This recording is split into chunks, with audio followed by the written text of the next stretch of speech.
बिस्मिल्लाहिर्रहमानिर्रहीम। अस्सलाम वालेकुम स्टूडेंट, दिस इज़ महमूद। तो आज का बेटा हमारा लेक्चर नंबर 9 है। आज हम करेंगे नया टॉपिक और वो टॉपिक बहुत इम्पोर्टेंट है। तो आज के लेक्चर में हमने क्या क्या डिस्कस करना है। आज के लेक्चर में हमने लिमिट ऑफ अ फंक्शन का कॉन्सेप्ट समझना है। ठीक है कि लिमिट का कॉन्सेप्ट क्या है, व्हाई वी यूज लिमिट्स। उसके बाद हमने लिमिट्स के थ्योरम्स करने हैं, मतलब समझ लें फॉर्मूलाज कर लें लिमिट्स के। उसके बाद हम एक्सरसाइज स्टार्ट करेंगे और उसका क्वेश्चन नंबर 1 कंप्लीट करेंगे। तो आज के लेक्चर में हमने ये 3 चीज़ें डिस्कस करनी है। तो लेक्चर पूरा देखिएगा, इंशाल्लाह आपको लिमिट का कॉन्सेप्ट अच्छी तरह समझाऊंगा मैं। चलें जी, स्टार्ट करते हैं आज का लेक्चर।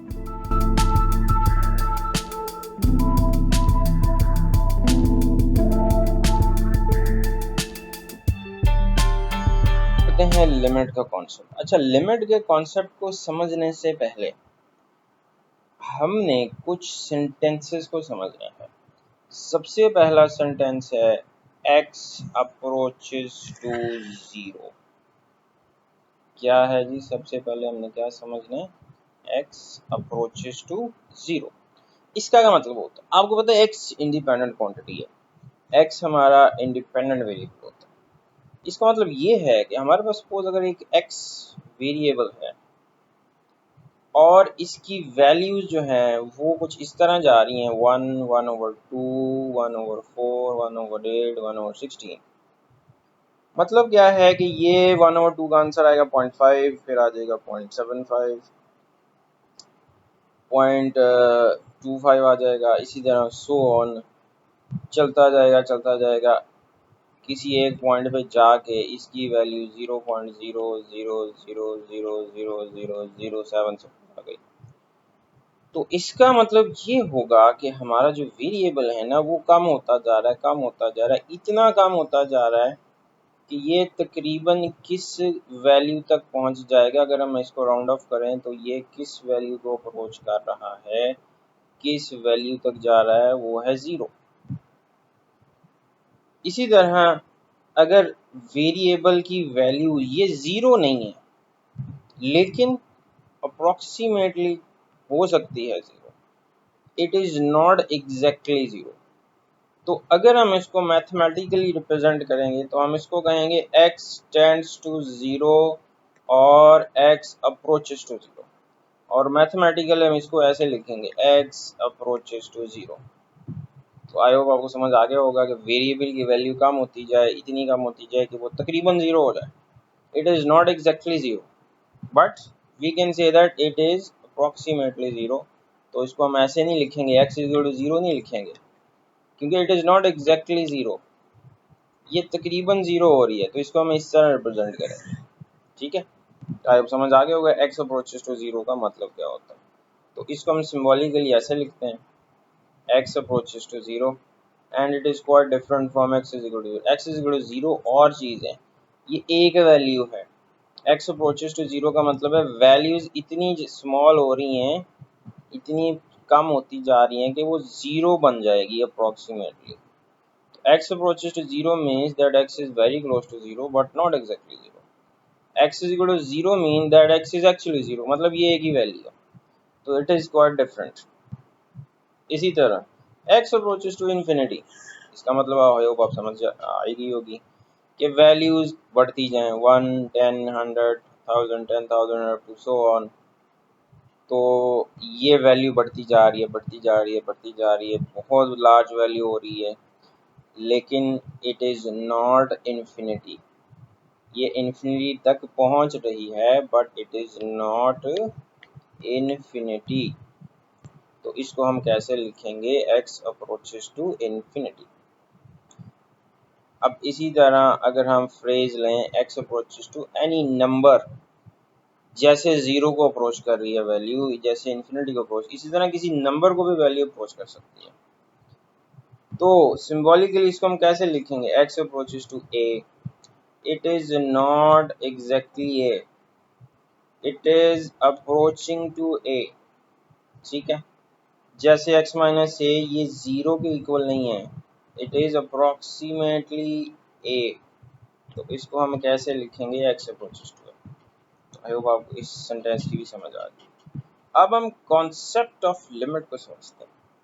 अब कॉन्सेप्ट ऑफ लिमिट कैसे और कहाँ से हमने ड्राइव किया, किस तरह हमें ये सोच आई कि लिमिट कैसे निकाली जा सकती है, लिमिट को कहाँ यूज किया जा सकता है। अब ये छोटी सी एग्जांपल समझ लें। अब मेरे पास एक सर्कल है, एक यूनिट सर्कल है, ठीक है, एक मेरे पास यूनिट सर्कल है जिसका रेडियस आपको पता है 1 होता है। यूनिट सर्कल ऐसा सर्कल होता है जिसका रेडियस क्या होता है, 1 होता है। अगर इसके अंदर मैं एक स्क्वायर ड्रॉ कर लूँ, 4 साइडेड फिगर, ठीक है, और उस स्क्वायर का एरिया जो है उसकी लेंथ कोई भी रख लूँ, सपोज मैं उसकी लेंथ रखता हूँ 2 स्क्वायर रूट, तो उसका एरिया क्या हो जाएगा, 2 स्क्वायर यूनिट्स हो जाएगा। तो यहाँ से ये देखो जो स्क्वायर के एरिया है वो सर्कल के एरिया से काफ़ी ज़्यादा है। सर्कल के एरिया आपको पता है पाई आर स्क्वायर होता है, तो मतलब अगर मैं यहाँ पे रेडियस को 1 रखूँ तो इसका एरिया बनता है पाई, पाई की वैल्यू है 3.1415 और स्क्वायर का एरिया क्या है, 2 स्क्वायर रूट है। तो ये बहुत बहुत ज़्यादा वैल्यू है इसकी, ये बहुत कम है, ये इक्वल नहीं है। इसी तरह जैसे देखो अभी मैंने 4 साइड्स ली हैं, अगर मैं इसकी साइड्स को इंक्रीज करता जाऊँ, जैसे अभी मैंने 1 2 3 4 5 6 7 8 साइडेड फिगर ली। अब आपको नज़र आ रहा होगा कि इस 8 साइडेड का एरिया सर्कल के एरिया के क्लोज जा रहा है। जैसे जैसे मैंने इसकी साइड इंक्रीज की, 16 साइडेड पॉलीगॉन कर दी, आप देखो 16 साइडेड पॉलीगॉन, इसका एरिया तकरीबन तकरीबन सर्कल के एरिया के काफ़ी क्लोज है। यहाँ से हमारा कॉन्सेप्ट बना कि it follows as n the number of sides of the inscribed polygon increases, the area of polygon increases and becoming nearer to 3.142 the area of a circle of a unit radius। तो यहाँ से हमारा concept ये बना कि हम n की values को बढ़ाते जाएं, तकरीबन ये हम n को इंफिनिटी तक ले जाएं, बहुत ज़्यादा इंक्रीज कर जाएं, तो जो सर्कल का एरिया है, वो जो पॉलीगॉन का एरिया है, वो किसके एरिया के क्लोज चला जाएगा, वो सर्कल के एरिया के क्लोज चला जाएगा। तो यहाँ से हमें ये कॉन्सेप्ट मिलता है कि when n approaches to infinity then f of x, ये लिमिट अप्लाई की, तो f ऑफ x जो है हमारा सर्कल का एरिया या स्क्वायर का एरिया, वो तकरीबन तकरीबन हो जाता है 3.1415। तो ये हमें यहाँ से कॉन्सेप्ट क्लियर होता है लिमिट का। अब अगर हम इसको न्यूमेरिकल अप्रोच इस पर लगाएं, न्यूमेरिकल हिसाब से देखें, मैं एक फंक्शन लेता हूँ f of x equal to x cube. अब मैं इस पर एक लिमिट अप्लाई करता हूँ कि अगर एक्स 2 को अप्रोच करें तो एफ ऑफ एक्स किसको अप्रोच करेगा, यहाँ पे कॉन्सेप्ट आएगा लेफ्ट हैंड लिमिट और राइट हैंड लिमिट। अब मैंने एक्स को अप्रोच करवाना है 2 तक, ठीक है। अब अगर मैं x को वैल्यूज दूं 2 से लेस और मैं 2 तक पहुंचूं, तो यहाँ तक मेरी जो लिमिट होगी ये होगी मेरी लेफ्ट हैंड लिमिट। इसी तरह मैं अगर इस तरफ से 2 तक अप्रोच करूं, ये मेरी होती है राइट हैंड लिमिट। तो अगर लिमिट हमारी लेफ्ट और राइट दोनों तरफ से 2 को अप्रोच करे, तो एफ ऑफ एक्स में आप देखो ये वैल्यूज पुट करते जाओ, 1 पुट की 1 आया, 1.5 पुट की एफ ऑफ एक्स का आंसर 1.8 पे ये, 1.99 पे ये आ रहा है, 1.999 पे ये आ रहा है। इसी तरह इधर से मैं वैल्यूज पुट करता हूँ, 27 है, ये है, तो ये देखो जी यहाँ पर और यहाँ पर ये दोनों वैल्यूज अप्रोक्सीमेटली किसके इक्वल जा रही हैं, किसके क्लोज जा रही हैं, 8 के क्लोज जा रही हैं। तो इसका मतलब हमारी लिमिट एक्स अप्रोच 2 पे एफ ऑफ एक्स का आंसर क्या आ रहा है? 8 आ रहा है। अगर एक्स को 2 को अप्रोच करवाएंगे तो एफ ऑफ एक्स किसको अप्रोच कर रहा है? बस 8 को अप्रोच कर रहा है। तो ये अब हमारे पास एक अप्रोच आ गई कि जिसकी हेल्प से हम किसी भी फंक्शन की लिमिट को कैलकुलेट करते हैं। अब डेफिनेशन पे आ जाओ। डेफिनेशन इजी से है, डेफिनेशन पढ़ते हैं। Limit a function, let a function f of x be defined in open interval near a, मतलब एक इंटरवल है जो ए के क्लोज है। अगर एक्स अप्रोच करे ए को लेफ्ट साइड से और राइट साइड दोनों से, तो एफ ऑफ एक्स जो है वो किसी खास नंबर को अप्रोच करेगा कैपिटल एल, और वो जो कैपिटल एल है वो एफ ऑफ एक्स की लिमिट कहलाएगा as x approaches to a. Mathematically कैसे लिखते हैं? Limit x approaches to a f of x is equal to capital L, कि अगर एक्स ए को अप्रोच करेगा तो एफ ऑफ एक्स किसी खास नंबर को अप्रोच करेगा और वो खास नंबर उसकी लिमिट कहलाएगा। तो आई होप आपको यहाँ से इसका कॉन्सेप्ट समझ आ गया होगा लिमिट का। ठीक है, तो एक और एग्जांपल से लिमिट के कॉन्सेप्ट को समझाता हूँ। मेरे पास एक सर्कल है। अच्छा, सर्कल को मैं अगर 4 हिस्सों में तकसीम करता हूँ, ठीक हो गया। अब ये इसको मैं 1 का नाम दे देता हूँ, इसको मैं 3 का नाम दे देता हूँ, ये हमारा 2 है, ये हमारा 4 है। अब अगर मैं इसके जो 4 हिस्से हैं, इन हिस्सों को मैं ऐसे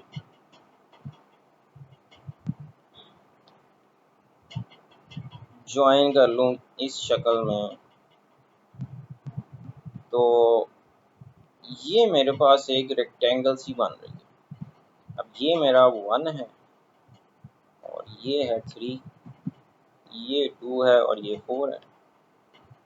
अब देखो, अगर इसका मैं सरकमफ्रेंस आपको पता होता है 2 पाई आर होता है, ठीक है। अब यहाँ पे देखो, ये जो मेरे पास यहाँ से यहाँ तक लेंथ है, ये क्या है? इसका रेडियस है। इसको मैं कैपिटल आर का नाम दे देता हूँ, ठीक हो गया। और ये भी हमारे पास इसका रेडियस है। अब यहाँ पर देखो, ये मेरे एक हिस्से का सर्कमफ्रेंस कितना बनेगा? टोटल 2 पाई आर होता है ना, तो 2 पाई आर को अगर मैं 4 पे डिवाइड करूँगी, 1 2 3 और ये 4, तो एक का बनेगा पाई आर ओवर 2। तो इन दोनों का ये जो सर्कमफ्रेंस बनेगा पाई आर प्लस पाई आर, तो ये जो मेरी लेंथ है ना, ये होगी मेरी पाई और कैपिटल आर, मतलब हाफ सर्कल का पेरीमीटर। अच्छा जी, ये यहाँ से यहाँ तक भी ये भी पाई आर होगा। और ये आपको पता है ये क्या चीज़ है? ये है मेरा रेडियस। अब अगर मैं इसका रेक्टेंगल बना लूँ इसका, तो इसका एरिया क्या हो जाएगा? पाई आर स्क्वायर हो जाएगा, ठीक है। तो यहाँ से हमें ये एक लिमिट का कॉन्सेप्ट बना। अब जैसे मैं इसके पार्ट्स बढ़ाता जाऊँगा ना, तो ये कुछ ऐसे फिगर बनती जाएगी और ये तकरीबन तकरीबन एक रेक्टेंगल सी बनती जाएगी ऐसे। तो एक वक्त ऐसा आएगा कि जब मैं इसके एन को इन्फिनिटी तक अप्रोच करूँगा ना, तो इस रेक्टेंगल का जो एरिया है यहाँ पर अप्रोक्सीमेट आ रहा है, लेकिन एक वक्त ऐसा आएगा कि ये एग्जैक्टली किसके एरिया की इक्वल हो जाएगा? सर्कल के एरिया की। तो यहाँ से हमें ये और एग्जांपल से समझ आती है कि लिमिट का कॉन्सेप्ट क्या है, ठीक है। चलें जी, अब आ जाओ लिमिट के कॉन्सेप्ट को समझने के बाद थ्योरम्स ऑन लिमिट्स। थ्योरम्स बहुत आसान से ही हैं। तो पहला थ्योरम है, थ्योरम मतलब रिजल्ट की लिमिट को अप्लाई जैसे करना है। तो पहला थ्योरम है कि अगर दो फंक्शंस प्लस हो रहे हो, उन पर लिमिट अप्लाई की जाए तो दोनों की लिमिट क्या होगी? अलग अलग हो जाएगी। जैसे नीचे एग्जांपल, x प्लस 5 की लिमिट, x की लिमिट अलग, 5 की लिमिट अलग, x पे लिमिट अप्लाई कर दी तो इसका आंसर आ गया। इसी तरह दो फंक्शंस प्रोडक्ट में हो तब भी उनकी लिमिट अलग अलग हो जाएगी, ठीक है। जैसे x माइनस 5, तो माइनस में हो तो ये माइनस है हमारे पास, तब भी लिमिट अलग अलग हो जाएगी। अगर फंक्शन के साथ कोई कांस्टेंट मल्टीप्लाई हो रहा, कांस्टेंट बाहर आ जाएगा, लिमिट फंक्शन के साथ अप्लाई हो जाएगी। जैसे 3x से 3 बाहर आ जाएगा, लिमिट अप्लाई होगी x के साथ। इसी तरह प्रोडक्ट में हो दो फंक्शंस, उनकी भी लिमिट अलग अलग हो जाएगी। जैसे ये है 2x इंटू एक्स प्लस 4, इसकी लिमिट अलग, इसकी लिमिट अलग, फिर हम लिमिट अप्लाई कर देंगे। इसी तरह फ्रैक्शन में दो फंक्शंस आ रहे हैं तो दोनों की लिमिट अलग अलग हो जाएगी, ठीक है। तो इसी तरह देखो ये है, ऊपर वाले की लिमिट अलग, नीचे वाले की लिमिट अलग। और लास्ट थ्योरम है एफ ऑफ एक्स की होल की पावर एन हो, तो फंक्शन की पावर हो तो लिमिट क्या हो जाएगी, पावर में चली जाएगी। यहाँ पर पहले लिमिट अप्लाई होगी, फिर हम उसकी पावर लेंगे। जैसे 2x माइनस 3 है, लिमिट पहले क्या चलेगी, पावर में चलेगी यहाँ पर। अब इस पे लिमिट अप्लाई की, इसका आंसर है 5 की पावर। तो ये हैं जी कॉन्सेप्ट्स, थ्योरम्स ऑन लिमिट्स। अब इसमें एक चीज़ देखो याद रखनी है, दो फंक्शंस प्लस हो रहे हो, दो फंक्शन सब्ट्रैक्ट हो रहे हो, दो फंक्शन मल्टीप्लाई हो रहे हो, दो फंक्शंस डिवाइड हो रहे हो, तो क्या होगा, लिमिट जो है क्या होगी, अलग अलग हो जाएगी तमाम इन केसेस में, ठीक हो गया। तो इन चार ऑपरेशंस के साथ जब भी लिमिट लगेगी तो वो हर फंक्शन की लिमिट अलग अलग हो जाएगी, ठीक है। तो उसके बाद कांस्टेंट वाला है, कांस्टेंट बाहर आ जाएगा और पावर में लिमिट चली जाएगी अंदर। अब आती है बात लिमिट को अप्लाई कैसे करना है जी। अप्लाई करने का ये फॉर्मूला है, अगर हमारे पास कोई फंक्शन है पी ऑफ एक्स और पी ऑफ एक्स हमारे पास एक पॉलिनोमियल हो, तो limit x P of x, जहाँ जहाँ पे एक्स होगा हमने उसकी एक्स की वैल्यू पुट कर देनी है।